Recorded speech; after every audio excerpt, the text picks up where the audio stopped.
A palm router is a small version of a full-sized router. It has an interchangeable bit that spins and a flat deck to ride on. A bit is comprised of a cutter as well as a bearing to ride along a template. The height of the deck is adjustable.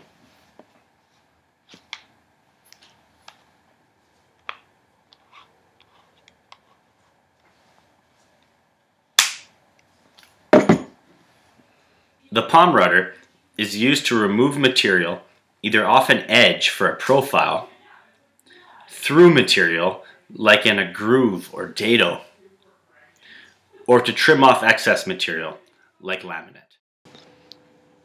The bit is held in a collet. The way a collet works is this nut fits over it and it slides into the spindle of the router, and as it tightens down this tapered shaft, these four parts provide even pressure on the bit.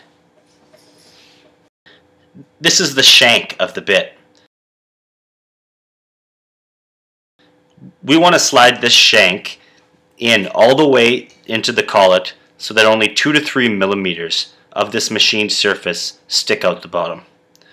We're going to use 2 wrenches to tighten it, and we want it very tight.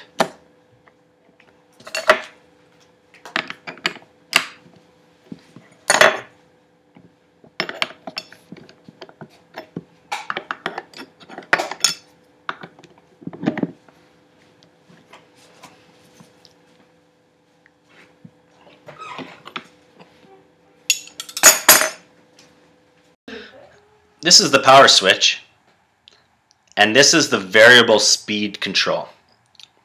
The only way to dial this in is with trial and error on a test piece. You hold the router in your palm and you run it along the edge of your material.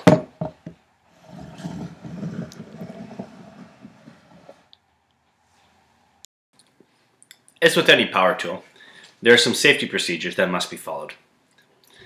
With this tool, you always want to make your cuts left to right. That means counterclockwise when you're cutting around the outside of a shape, and clockwise when you're cutting around the inside.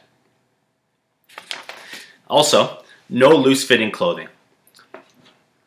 It wouldn't take much for this bit to get wrapped up in a hoodie.